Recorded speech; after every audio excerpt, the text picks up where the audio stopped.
Alergjit janë reakcione të mbingarkuara të sistemit imun ndaj substancave që normalisht nuk janë të dëmshme, të quajtura alergene. Këto mund të jenë polen, pluhur, ushqime, ilaçe ose madje disa baktere. Kur një person është i ndjeshëm ndaj një alergjeni, trupi reagon si të ishte i kërcënuar, edhe pse në fakt nuk është. Një nga lojtarët kryesorë në këto reakcione është histamina, një molekull që vepron si një sinjal kimik në trupin ton. Histamina dhe roli i saj. Histamina gjendet kryesisht në mastocite, qelizat e specializuara të sistemit imunitar, të cilat ndodhen në të gjithë trupin, por më shumë në lëkurë, mukozat e rrugëve të frymarrjes dhe traktin gastrointestinal. Kur një alergji lidhet me IgE, një antitrup specifik që është i vendosur mbi mastocitet, këto qelizat shlirojnë histamin dhe molekule të tjera që shkaktojnë inflamacion. Përmes veprimeve të saj, histamina shkakton shumë nga simptomat që lidhen me alergjitë, të shtima, kolla, rufeja e hundës, kruare dhe entje. Në mushkëri dhe rrugët e frymarrjes, aktivizimi i receptorëve H1 nga histamina shkakton tkurrjen e bronkeve dhe rritjen e sekretimit të mukusit, duke bërë të vështirë frymarrjen në disa raste. Përshëndetje nga televizioni i NTV-s. Jemi në stinën e pranverës edhe siç ju bashkë me mua e keni dëgjuar vazhdimisht në lajme edhe tek pjesëtarët e familjes tuaj ose tek njohurit që alergjia është shtuar shumë. Edhe periudha e pranverës, pothuajse prill, maj, deri nga fillimi i muajit qershor është shumë e përhapur. Dhe simptomat e alergjisë patjetër që janë pak të vështira sepse ka shumë simptoma alergjia. Rrufat, të shtimat, kruarjet, urtikarjet, deri tek pjesa e bllokimit të sinuseve ose tek rrugët respiratore. Dhe gjithë patjetër që e kemi mësuar që kur kemi qenë të vegjël, disa persona mund të jenë më të ndjeshëm përkundrejt polenit, ose disa bimëve ose përkundrejt disa plurave të ndryshme. Edhe kur bëjnë testet e alergenëve, u dalin plura, disa lloje të polenit ose disa bimë. Në fakt, ne duam që në këtë emisionin e sotëm që të hedhim një këndvështrim tjetër, që të bëjmë një emision në lidhje që të jetë me specifika të ndryshme dhe të jenë informacione shumë thelbësore dhe tepër esenciale për ndihmën e shëndetit tuaj. Dhe duam që të hapim një dritare tjetër, siç e kemi bërë gjithnjë, në kuadrin e mirëqenies dhe të këshillimit shëndetësor. Siç u thash pak më parë, alergjia shumicën e rasteve lidhet me problemin e polenit ose të barit apo të plurave të ndryshme. Dhe kur bëhen testet e alergjisë që bëhet total IgE dhe disa analiza të tjera, dalin këto faktorë kryesorë. Në fakt, unë dua t'u them pak për një intolerancë sot, për një problem që zakonisht fshihet edhe në sistemin tretës. Të gjithë njerëzit, gjithë ata persona cilët më njohin nga afër, por dhe nga emisionet, intervistat që unë jap, vendos një rëndësi shumë të madhe dhe e theksoj rëndësinë edhe pjesën e sistemit tretës, ose funksionin e zorës, të stomakut, e tjera me radhë. Dhe pikërisht në këtë emision do të hapim një dritare të re përkundrejt simptomave të alergjisë, përgjegjësve të alergjisë. Si ka mundësi që thonë ju ndodh vetëm në muajin maj dhe në pranverë. Dhe ato të cilat janë më shqetësuese është se përsëri polenat ose plurat e ndryshme janë faktorët që influencojnë dhe është pikërisht kjo periudhë kohore që alergjitë shtojnë shumë. Tani, në fakt, këto janë stimulant ose nuk janë ato shkaktarët dhe përgjegjësit kryesorë. Patjetër që janë faktorë që çlirojnë në trup disa mesazherë, disa mediator kimik ose disa neurotransmetues që lidhen me alergjin. Por, në fakt, unë dua t'u hap një dritare tjetër tani. Një dritare të re informative dhe një dritare të re e cila lidhet me mirëqenien dhe përkujdesjen e shëndetit. Lidhemi me zorët përsëri. Do t'u flas për një neurotransmetues, për një amin biogjenike ose për një mediator kimik. Quhet histamina. Histamina quhet edhe në gjuhën mjekësore imidazolil etilamin. Është etil ose quhet etil sepse zakonisht në trup nuk është se është një vitamin. Quhet imidazolil etilamin sepse ajo formohet nga një aminoacid i cili quhet histidin. Dhe histamina në shumicën e rasteve është një mesazher ose një mediator kimik që zakonisht çlirohet nga bazofilet, nga mastocitet, edhe nga qelizat enterokromafine të qelizave të stomakut. Por, si ka mundësi që kjo stimulohet kur ne kemi alergji? O thash pak më parë që kur ajo çlirohet ne kemi bllokim hundësh, kemi iritim, kemi skuqe të syve, kemi të shtima dhe deri diku edema të syve ose fryrje të syve, sikur kemi marrë kortizonik. Madje ka studime shkencore se receptorët H3 ndodhen edhe tek nervat kranial ose tek nervi trigeminal, tek nervi facial, të cilat lidhen me migrenën këto. Është studim shumë i bukur ky, receptorët H3, të cilët janë receptorët e histaminës, ndodhen edhe në disa nerva kranial, por dhe në meningjet e trurit. Është studim shumë i bukur, që lidhet edhe me dhimbjet e migrenës. Pra simptomat e alergjisë janë bllokimi i fytit ose koll me sekrecione nazale, të shtima pafund, bllokim sinusesh, dhimbje koke, fryrje, acarim të pjesës së fytyrës ose sikur ne kemi qëndruar përballë një zjarri shumë të nxehtë ose një tufe me dru, sepse skuqet e gjithë fytyra. Dhe patjetër që ato që e shkaktojnë janë edhe poleni, janë edhe ato disa lloje ndryshme të barit, por siç e tham pak më parë, vendi kryesor i metabolizimit ose i shpërbërjes së histaminës është zora. Sistemi i tretës, domethënë. Tani, histamina duke qenë se është një mediator, një mesazher lokal, ajo çlirohet nga qelizat e bardha të gjakut. Dhe çlirohet zakonisht kur imunoglobulin epsilon, që është antitrup, dallon një alergen, më pas stimulon receptorët membranor të mastociteve, të cilat janë mukozën e traktit gastrointestinal, respirator, në qelizat epiteliale të lëkurës dhe pas lidhjes së imunoglobulin epsilon, që është një antitrup, që çlirohet ose formohet nga plazmocitet ose nga limfocitet B, lidhet me receptorin membranor të mastociteve dhe nga mastocitet çlirohet një mediator kimik i cili quhet histamin. Tani, kjo histamina është një sinjalizues, një mediator që informon trupin se trupi ka një alergen, ka një inflamacion në trup. Dhe zakonisht, shumica e njerëzve kanë edhe intolerancë të histaminës. Pra histamina është një faktor tepër esencial për të dalluar dhe për të kuptuar më mirë patogjenezën ose proceset fiziologjike të histaminës. Aty ku ka alergji, ka histamin domosdoshmërisht. Por kjo histamina që prodhohet ose që formohet në trup duhet të metilohet, duhet të metabolohet, duhet që të shpërbëhet, duhet që të zbërthehet, për këtë duhet grupi metilit, për këtë duhet një mineral i rëndësishëm i cili quhet bakër. Atëherë, këtu kemi dhe mineralin e bakrit. Pra, kush e metabolon, kush e shpërbën enzimën apo histaminën, që histamina është edhe një neurotransmetues në tru, por është edhe një mediator lokal, është një mesazher informues që zakonisht çlirohet nga qelizat enterokromafin, nga bazofilet dhe nga mastocitet, të cilat janë mukozën gastrointestinale, respiratore dhe në qelizat epiteliale të lëkurës.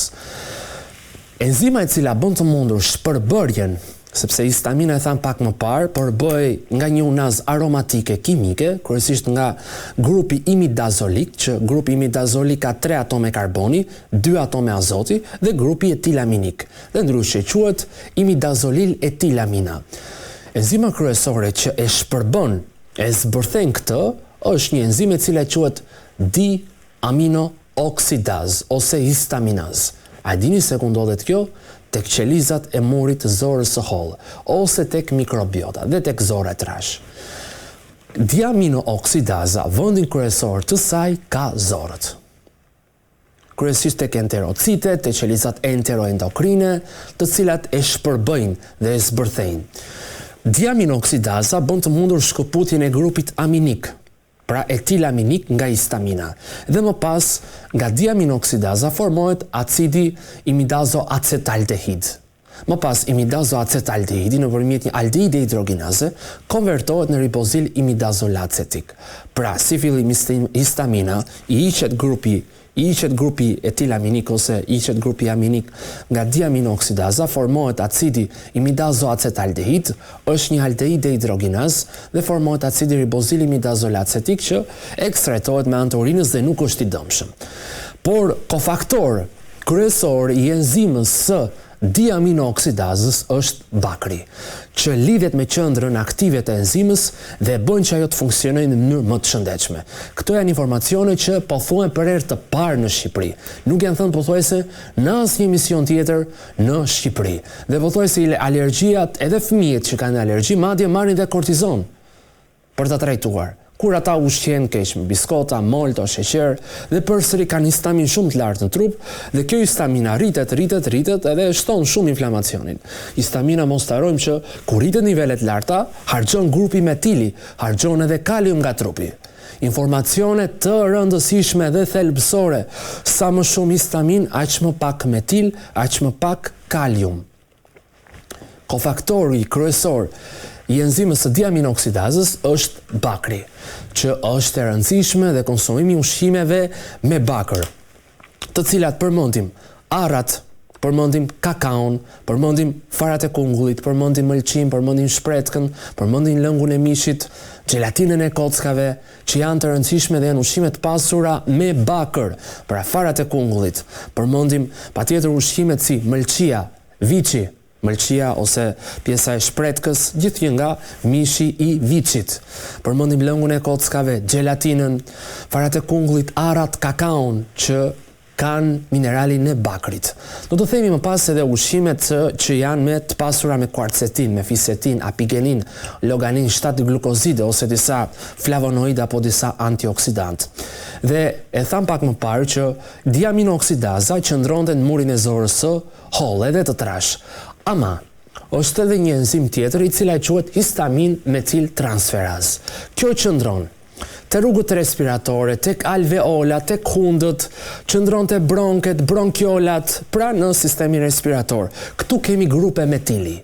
Dhe kur rritet kjo, ne do të kemi skuqe të syve, do të kemi koll, të shtima, rruf, do të kemi më pas edhe inflamacion në trup. Dhe qelizat mastocitare janë këtu. Brenda ato kanë disa proteaza të ndryshme, kanë heparin, kanë histamin, dhe kur ato lidhen me imunoglobulin epsilon, nga nxitja e receptorëve membranor të mastociteve, aktivizohet një fosfolirim, nxitet çlirimi i histaminës. Dhe më pas, histamina quhet imidazolil etilamin. Dhe kjo histamina është si një neurotransmetuese. Histamina e lartë shkakton dhimbje të stomakut, refluks, migren, edhe forma të lehta të takikardisë. Pra, inflamacioni ose alergjia shkakton dhe probleme me refluksin, ose shkakton probleme me atë djegjen e ezofagut. Prandaj që ne dham një përshtypje dhe një këndvështrim tjetër, që nëse ne kujdesimi ose nëse ne marrim medikamente për polenin, po ne nuk shikojmë zorët, ushqyerjen, se si ne jetojmë, stil jetesës, a konsumojmë biskota, brioche apo ushqime të paketuara, apo të procesuara, që është e rëndësishme konsumimi ushqimeve me bakër, që bakri është minerali i rëndësishëm dhe si kofaktor i enzimës së diaminooksidazës. Prandaj, kur rritet histamina, ne do të kemi inflamacion ose skuqe të mukozës, rrjedhje të hundës, skuqe të syve, deri tek probleme me bllokimin e sinusave. Atëherë tjetër, e tham pak më parë për histamin metil transferazën. Histamin metil transferaza ndodhej në rrugët e mushkërisë të alveolat. Dhe zakonisht kur kjo rritet harxhohen grupet e metilit. Dhe histamin metil transferaza bën çaminimin e vargut oksidues të histaminës dhe formohet acidi metil imidazolacetik. Dhe është e rëndësishme dhe disa ushqime të cilat janë kundra alergjisë, kundra intolerancës së histaminës, kundra alergjisë polenit, plurave, që rrënjët ato i kanë në sistemin tretës, si zorët ose këto portat, këto mediatorët, këto mesazherët komunikojnë me qelizën dhe e bëjnë sa më të lehtë përgjigjen e sistemit imunitar. Unë do të tregoj edhe ushqime të cilat ndihmojnë përkundrejt alergjisë. Këtu kemi patjetër që mishin e kuq duhet që ta konsumojmë të gjithë, sepse përmban dhe histidin, zakonisht përmban dhe proteinat e dura, B12, folatet, kryesisht përmban dhe acidin yllorë të shëndetshëm, por është i pasur me protein. Tjetër, këtu kemi dhe vajin e ullirit. Vaji i ullirit përmban dhe karboksil metil oleuropein aglikon 2 aldehidet, përmban betulinik acid, oleanolik acid, loganin 7 glukozidet, izoalinat, cikloalinat, përmban disa antioksidantë që janë kundër alergjisë. Dhe vaji i ullirit është shumë i mirë për të trajtuar dhe për të ndihmuar simptomat e alergjisë, pra ushqyerja e shëndetshme. Tjetër, kishim këtu dhe farat e kungullit. Farat e kungullit pothuajse hynë në çdo trajtim mbështetës për zorët, sepse suportojnë enterocitet, kolonocitet dhe qelizat e murit të zorës së hollë. Një lugë kafe, një lugë çaj nga farat e kungullit kanë shumë vlera. Mentja, ose nenexhiku, ose mendra, mund të përdoren dhe si çaj, mund të përdoren dhe si erza dhe përmbajnë disa antioksidantë që e mbrojnë trupin, ose shkaktojnë edhe rritjen e funksionit e enzimave. Ekinezia është një bimë e cila unë do t'ja këshilloja kryesisht fëmijëve të vegjël, të cilët mund ta kombinojnë dhe me çaj, mund ta kombinojnë edhe me mjalt.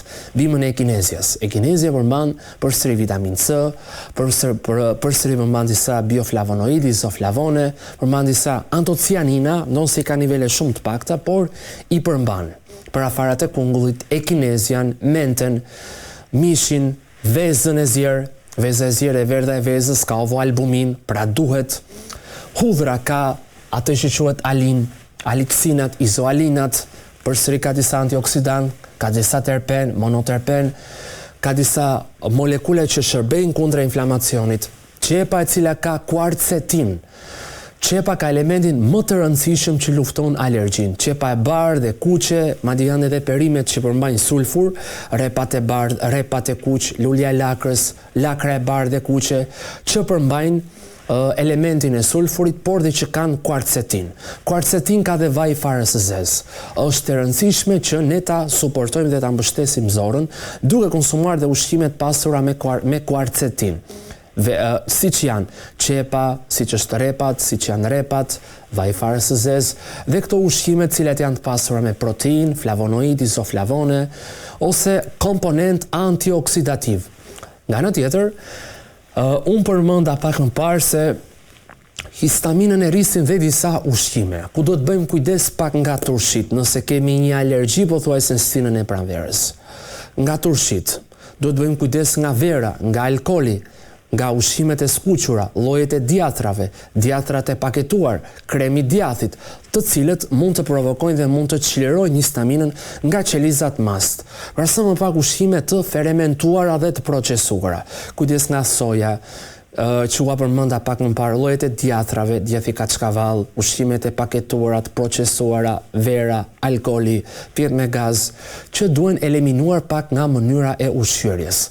Dhe njëherë tjetër, këto janë ushqimet që ndihmojnë në procesin e metilacionit, adenozilmetioninës, enzimën e adenozilmetionin transferazës, janë të pasura me B12, flavonoid, janë të pasura me terpen, monoterpen, acid galik, acid elagjik dhe ndihmojnë mikrobiotën, që kishte enzimën e histaminazës, ndërsa histamin metil transferaza që përdorte metil ndodhet te pjesa e sistemit respirator.